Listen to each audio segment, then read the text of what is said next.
अस्सलाम वालेकुम प्यारे बच्चों। कल हमने प्लांट ब्रीडिंग के बारे में पढ़ा था। प्लांट ब्रीडिंग का इंट्रोडक्शन, उसके मेथड्स, उनमें जो सबसे पहला मेथड है सिलेक्शन, कल हमने उसको ब्रीफली डिस्कस किया था। तो आज हम क्रॉप इम्प्रूवमेंट का जो सेकंड मेथड है हाइब्रिडाइजेशन, वो हम पढ़ने जा रहे हैं। So let's start. It is the process of mating organisms of different varieties or species to create a hybrid, that is known as hybridization। यानी जब हम दो या दो से ज़्यादा प्लांट वैरायटीज़ को क्रॉस करते हैं, क्रॉस करने के बाद जो हमें नई वैरायटी मिलेगी वो बेटर होनी चाहिए, better variety with desirable characters, उसी को हम बोलते हैं हाइब्रिडाइजेशन। इसको हम यूँ भी डिफाइन कर सकते हैं, it is a method of plant breeding in which two or more genetically different plants are crossed to get new variety with desired characters or traits। जो इसका एम है हाइब्रिडाइजेशन का वो ये है कि हमें हाई यील्डिंग क्रॉप वैरायटीज़ मिलनी चाहिए जिनमें हर किस्म के डिजायर्ड कैरेक्टर्स होने चाहिए। एग्जाम्पल के तौर में मैं यहाँ आपको बताना चाहता हूँ, अगर हमारे पास एक शुगर केन वैरायटी है साउथ इंडिया में, उस शुगर कैन वैरायटी में शुगर कंटेंट ज़्यादा है, यानी वो शुगर कैन वैरायटी जिसमें शुगर कंटेंट ज़्यादा है। इसी तरह से और एक शुगर कैन वैरायटी है नॉर्थ इंडिया में, उसमें शुगर कंटेंट ज़्यादा नहीं है लेकिन उसकी ग्रोथ रेट ज़्यादा है। तो हम उन दोनों शुगर कैन वैरायटीज़ को आपस में क्रॉस कराएंगे।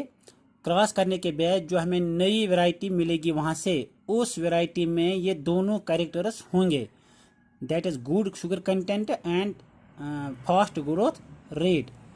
उसी को हम बोलते हैं, वो जो हमारा नया प्लांट बनेगा वहाँ पर, उसको हम बोलते हैं हाइब्रिड, और इस प्रोसेस को हम बोलते हैं hybridisation. It is the major technique used in plant breeding nowadays.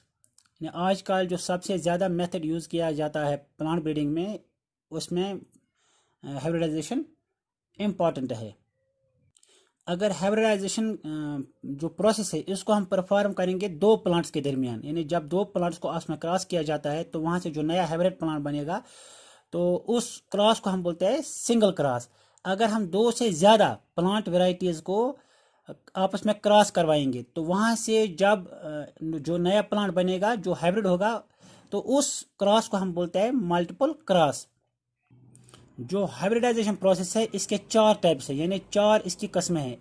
Number 1 is intra varietal hybridisation, number 2 inter varietal hybridisation, number 3 is inter specific hybridisation and number 4 is inter generic hybridisation. Intra varietal hybridization is the hybridization when crosses are made between the two plants of the same variety।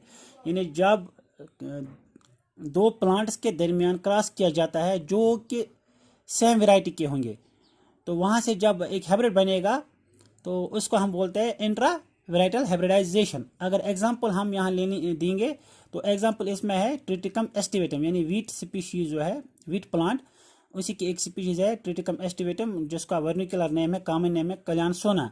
उन्हीं plants को, यानी एक ही किस्म का ये plant है, इन दोनों को आपस में क्रॉस करेंगे। तो क्रॉस करने के बाद जो आफ्टर हार्वेस्ट सीजन जो नया प्लांट बनेगा वो होगा हाइब्रिड, उसको हम बोलते हैं इंट्रा वेराइटल। वेराइटी सेम है, प्लांट भी सेम है, उन्हीं के दरमियान क्रॉस करेंगे। इसी तरह से नंबर 2 इंटर वेराइटल, या जिसका हम बोल सकते हैं इंट्रा स्पेसिफिक भी उसका दूसरा नाम है।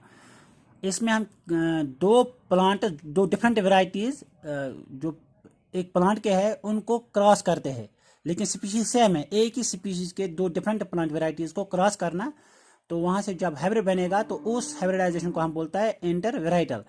इसमें भी एग्जांपल ट्रिटिकम एस्टिवेटम में है, लेकिन दो डिफरेंट वेराइटीज़ के, दैट मीन्स एक ट्रिटिकम एस्टिवेटम एक वीट वेराइटी कश्मीरी के है और एक वीट वेराइटी है पंजाब की।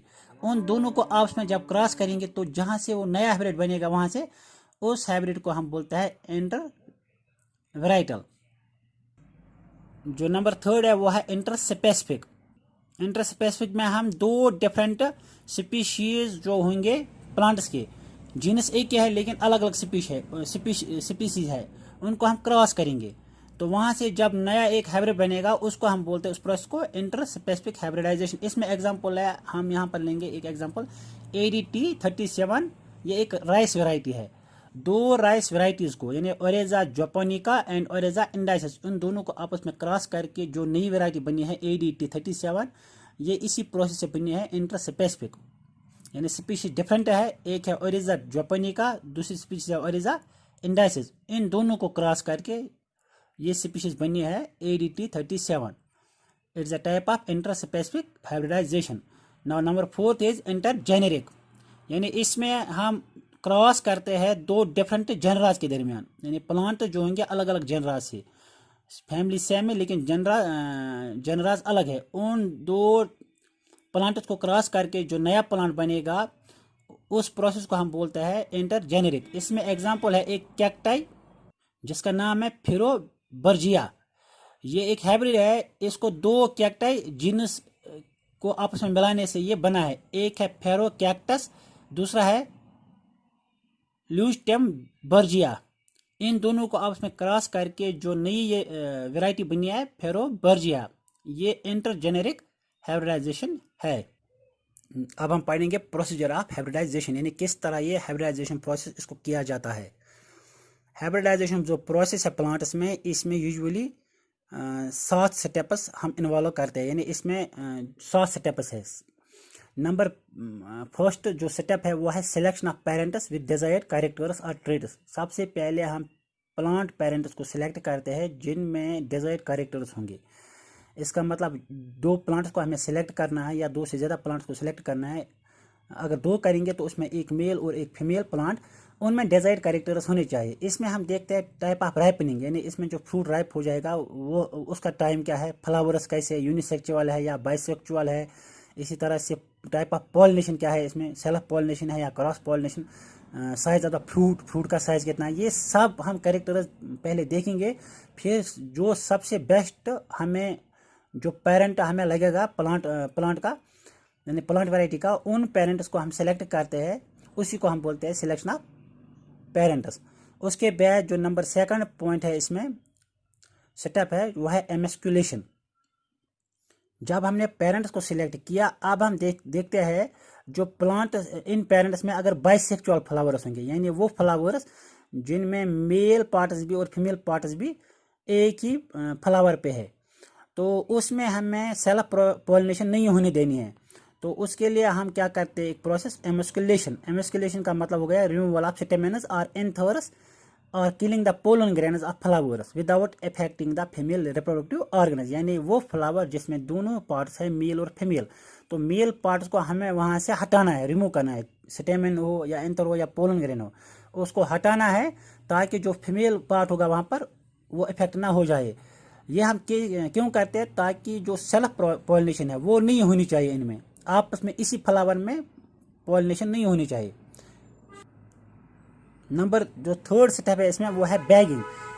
अब जब हमने फ्लावर से जो मेल पार्ट्स होंगे यानी पोलन ग्रेन्स या स्टेमेन या इंटर, उनको जब हमने रिमूव किया, उसके बाद हमें जो फीमेल पार्ट है वहाँ पर यानी स्टिग्मा, स्टाइल और ओरी, उसको कवर करना है, उस पर एक बैग चढ़ाना है। ये बैग बना होता है या कागज़ का या कपड़े का, ताकि जो दूसरा अनडिजायर्ड जो हमें ज़रूरत नहीं है पोलन ग्रेन, वो इस पे ना बैठ जाए। यानी वहाँ पर अनडिजायरेबल पॉलिनेशन नहीं होनी चाहिए, हमें डिजायर पॉलिनेशन खुद ही करनी है। हमारे पास वो पोलन ग्रेन होने चाहिए जो वायबल होंगे, जो बेस्ट सूटेड होंगे, जो डिजायर्ड होंगे, वही हम उन पे डालेंगे। उस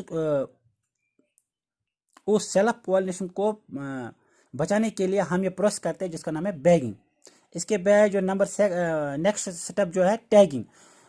इस प्लांट को जिसको हमने एमस्कुलेट भी किया है, बैगिंग भी आप की है, अब टैगिंग करनी है, हमें टैग लगाना है। इस टैग पे हमें ये डेट लिखना है कि हमने इस पे एमस्कुलेशन कब की और हम अब क्रॉसिंग कब करने वाले, यानी पॉलिनेशन कब करने वाले है और कौन सा ये फील्ड हमने चुना है। यानी जो नेक्स्ट स्टेप है वो है पॉलिनेशन। पॉलिनेशन आपको पता है, the transfer of pollen grains from one flower to another flower, तो या transfer of pollen grains from same flower.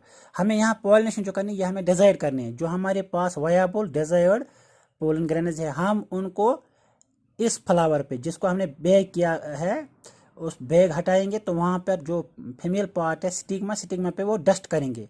Dust हम यूजुअली करवाते हैं ब्रश से, तो उसको हम बोलते हैं डेजर्ट पॉलिनेशन, यानी यहाँ क्रॉसिंग भी बोल सकते हैं। अब जबकि हमने क्रॉसिंग भी करवाई है, वहाँ पर पॉलिनेशन हो गई, तो जो ये प्लांट है जब ये ग्रो हो जाएगा, आफ्टर ग्रोथ जो इसका हार्वेस्टिंग सीजन आ जाएगा 3 महीने 4 महीने या 5 महीने के बाद, तो हमें फिर वहाँ से जो सीड्स निकलेंगे, हमें उन सीड्स को हार्वेस्ट करना है वहाँ से, फिर उनको स्टोर करना है। इन सीड्स को हम बोलते हैं F1 सीड्स, यानी ये फर्स्ट जनरेशन से हमें मिले हैं सीड्स। ये जो सीड्स है नए बने हैं वहाँ पर, ये डेजर्ट है क्योंकि हमने वहाँ पर डेजर्ट पॉलिनेशन करवाई है। अब अगले साल या अगले सीजन में या इसी सीजन में इन सीड्स को हमें ज़मीन में उगाना है। जब ज़मीन से नए जो प्लांट्स बनेंगे तो उन प्लांट्स में जो नए सीड्स होंगे वो डेजर्ट सीड्स होंगे, हाइब्रिड सीड्स होंगे। तो ये जो सारी प्रोसेस हमने आज पढ़ी है ये हाइब्रिडाइजेशन है। हाइब्रिडाइजेशन हम बहुत सारे प्लांट्स में करते हैं, वीट प्लांट में करते हैं, इसी तरह से राइस प्लांट में करते हैं। आपने देखा होगा जो हमारे पास राइस वेराइटीज़ है बहुत सारी आज, K39 एक है, इस तरह से जिसको बोलते हैं K78 एक वैरायटी है, इसी तरह से हम मुश्किल बुदिज एक वैरायटी है। ये बहुत ही वैराइटीज़ है राइस की जो हम अपने इलाके में यूज़ करते हैं। ये वैरायटी सब आई है by the process of hybridisation.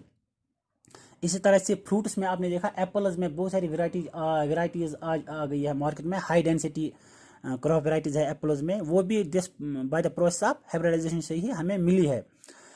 इसी तरह से एक प्लांट है पोमेटो जिसका नाम है, उस प्लांट से उसको हाइब्रिडाइजेशन प्रोसेस से बनाया गया है। उसमें जो उसके रूट से हमें पोटैटो मिलता है और जो उसका शूट पार्ट है वहाँ से टमाटोज मिलते हैं। उस प्लांट को इसलिए नाम रखा गया है पोमेटो। ये बहुत ही इंपॉर्टेंट प्रोसेस है एक क्रॉप इम्प्रूवमेंट में। Thank you.